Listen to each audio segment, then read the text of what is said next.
بسم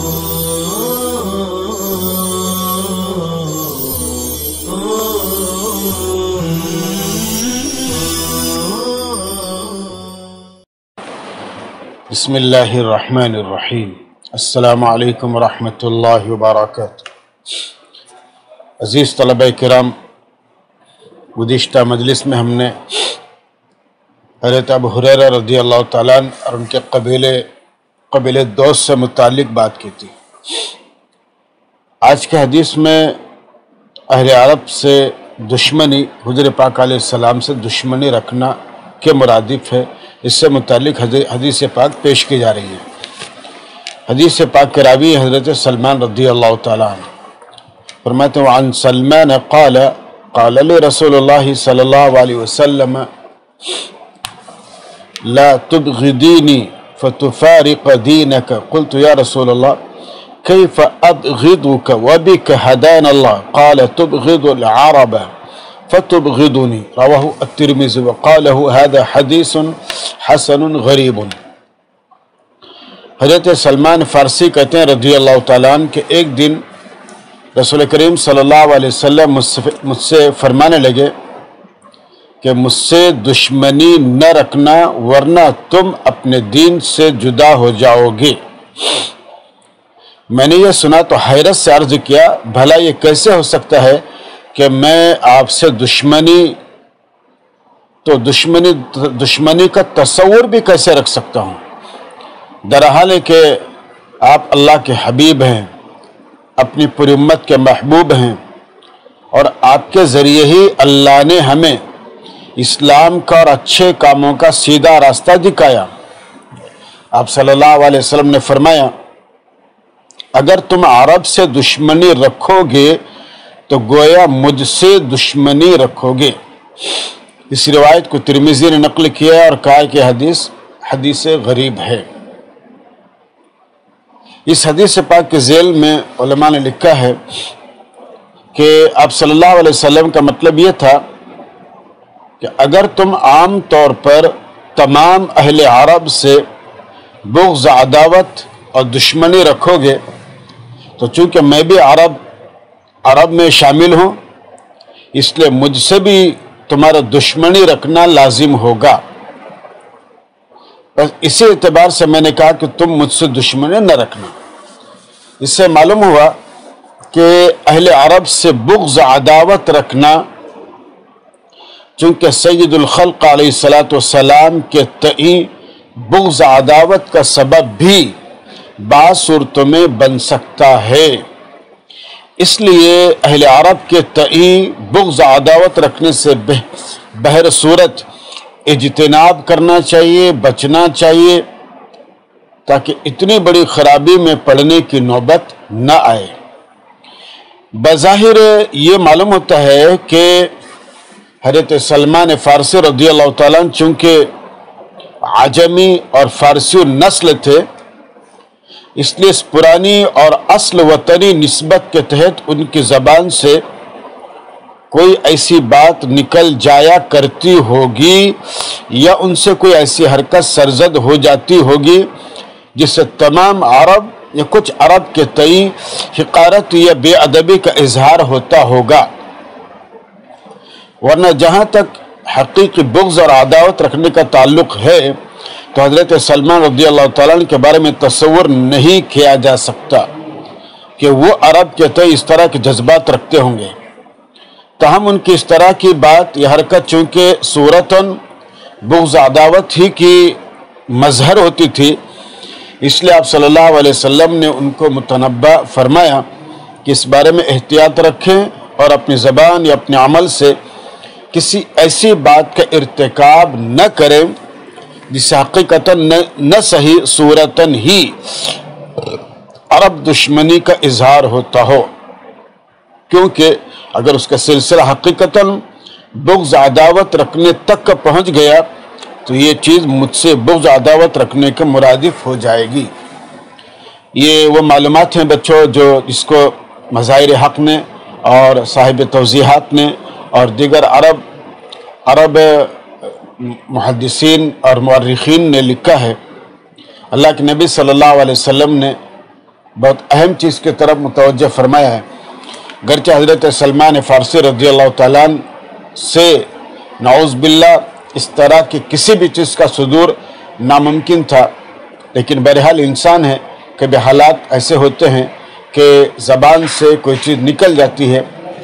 گرچہ حضرت سلمان فارسی رضی اللہ تعالیٰ عنہ کی زبان سے نہ نکلی ہو،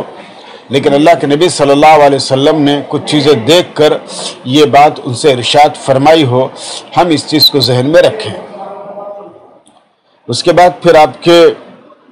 حدیث پاک آتی ہے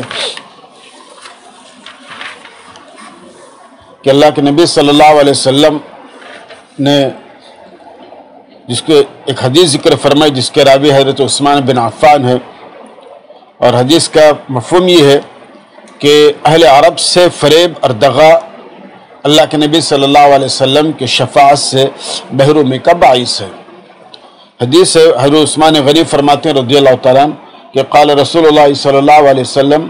من غش العرب لم يدخل في شفاعتي ولم تنله مودتي رواه الترمذي وقال هذا حديث غريب لا نعرف إلا من حديث حسين بن عمر وليس هو عند أهل الحديث بذلك القضي رواه الترمذي۔ حضرت عثمان بن عفان فرماتے رضی اللہ تعالیٰ عنہ کہ رسول اکرم صلی اللہ علیہ وسلم نے فرمایا جو شخص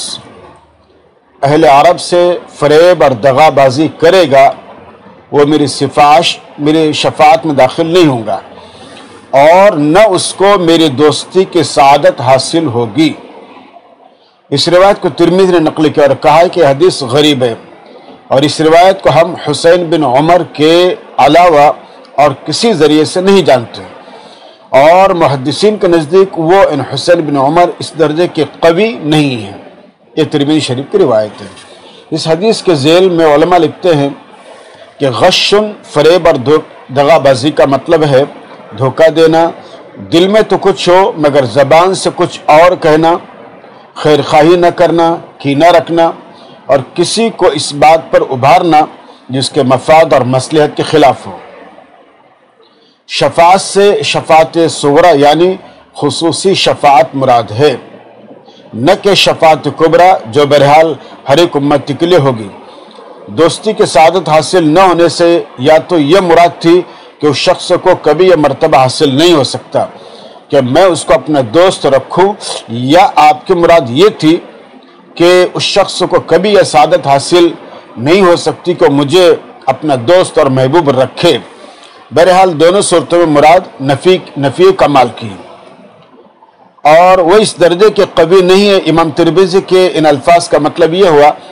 کہ عمران بن حسین چونکہ روایت حدیث میں قوی نہیں سمجھے جاتے، اس لیے ان کی روایت کردہ حدیث ضعیف کہلائے گی۔ لیکن اول تو یہ کہ فضائل کے سلسلے میں ضعیف حدیث بھی معتبر مانی جاتی ہے جیسا کہ علماء حدیث کا کہنا ہے۔ دوسرے کہ اس حدیث کی تائید ان بہت سی حدیثوں سے ہوتی ہے جو تواتر معنوی کے حد تک پہنچی ہوئی ہے۔ مثلا حاکم نے حضرت انس سے اللہ کے نبی صلی اللہ علیہ وسلم کا ارشاد نقل کیا ہے کہ حب العرب ایمان و بغضهم نفاق، کہ اہل عرب کی دوستی ایمان ہے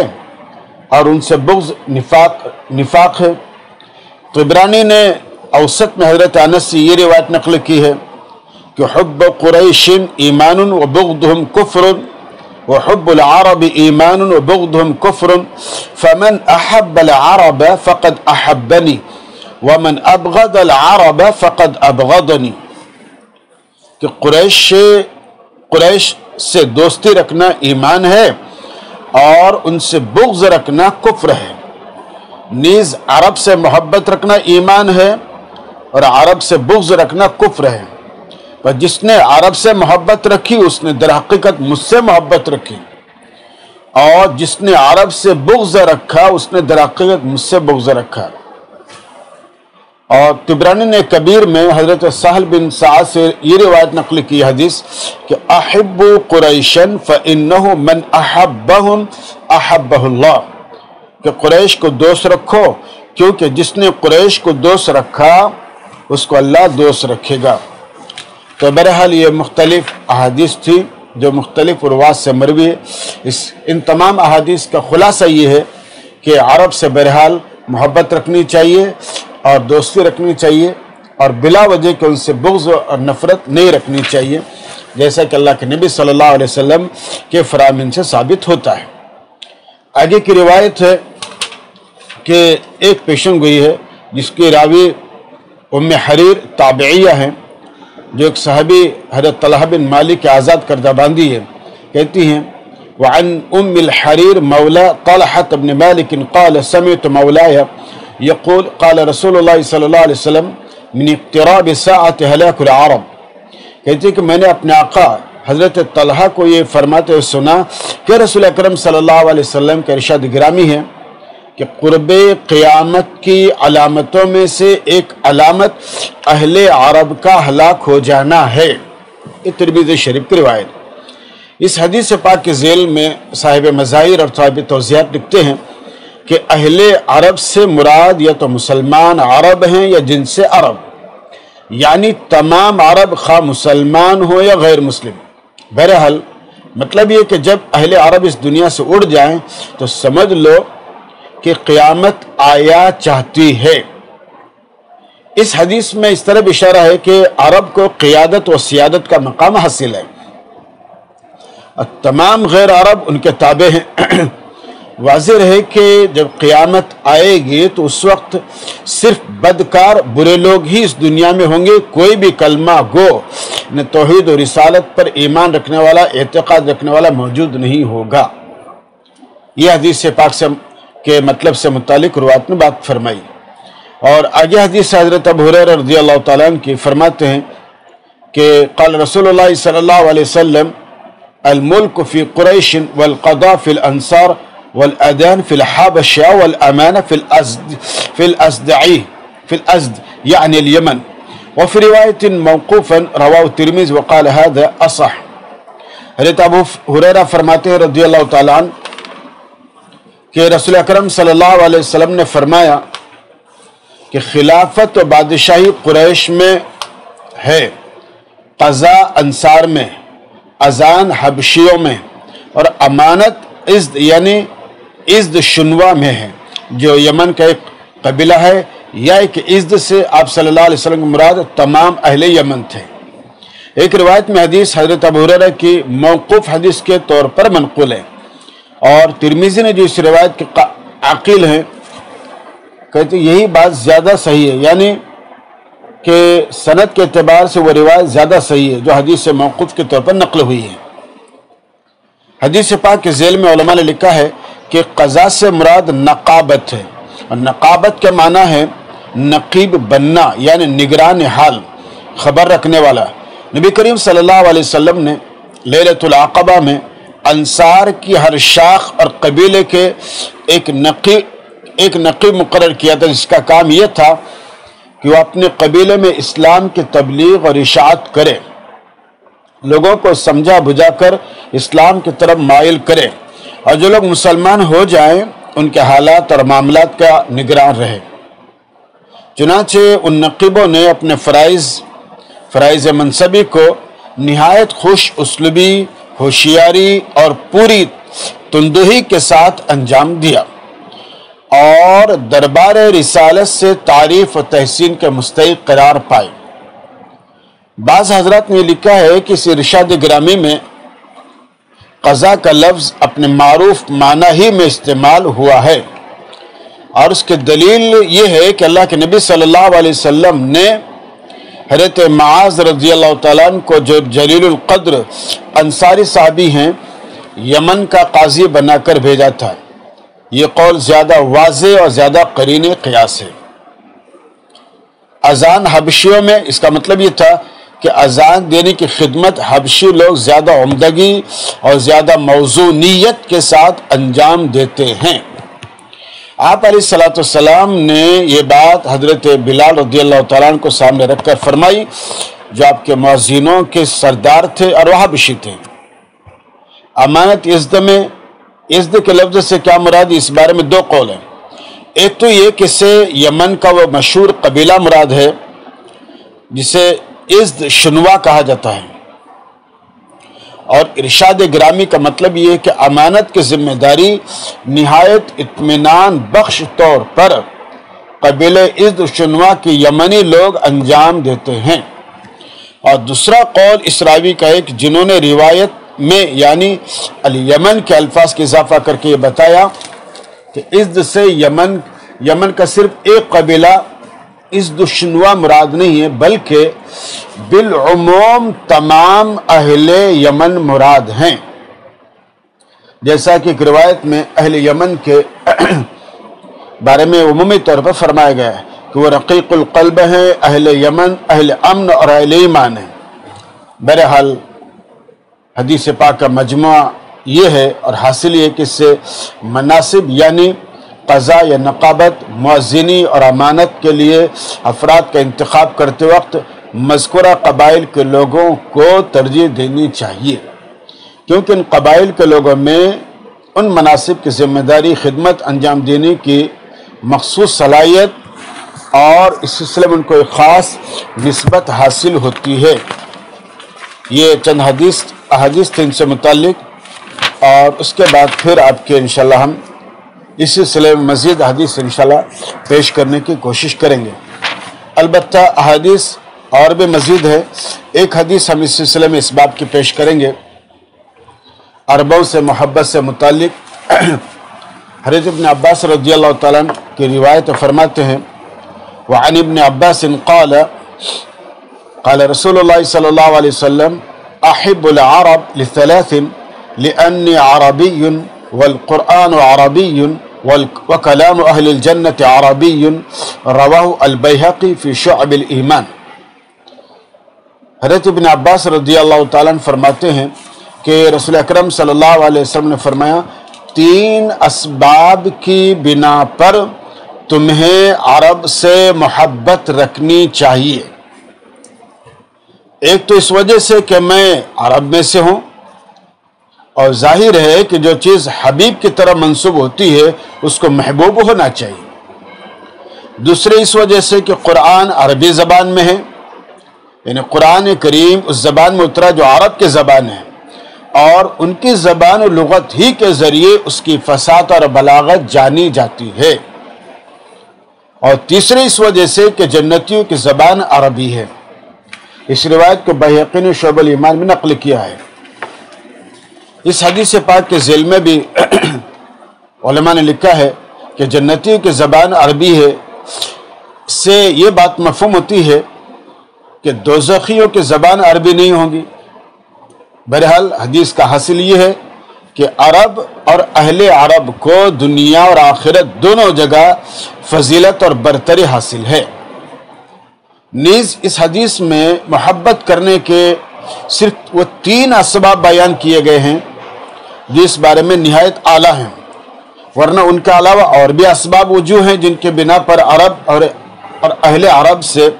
محبت کرنا اور محبت لازم ہونا ضروری ہے۔ مثلا یہ کہ اہل عرب ہی نے شارع علیہ السلام سے براہ راست دین و شریعت کا علم حاصل کیا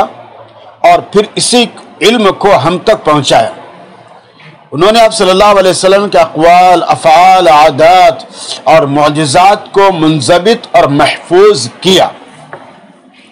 اور اس سرمایہ کو ہم تک منتقل کیا۔ عرب اور اہل عرب دراصل اسلام کے مددگار اور ہماری ملی زندگی کی جو جوہری توانائی ہے انہوں نے اسلام کے خاطر دنیا بھر سے لوہا منوا لیا، بڑی بڑی طاقتوں سے جگہ کی، جان و مال کی قربانیاں دے کر بڑے بڑے علاقے فتح کیے، شہر قریہ اسلام پھیلایا، اطراف عالم میں دین کا جھنڈا بلند کیا، اور مسلمانوں کو جو عزت، برتری، شان و شوکت حاصل ہوئی وہ انہی کی جدوجہد اور کوششوں کا نتیجہ ہے۔ ہماری ملی تاریخ کی تمام تر عظمت، سربلندی انہی کے مرہون منت ہے۔ اہل عرب حضرت اسماعیل علیہ السلام کے اولاد ہیں، ان کی نسلی اور انسانی خصوصیات اور خوبیوں کے امین ہیں،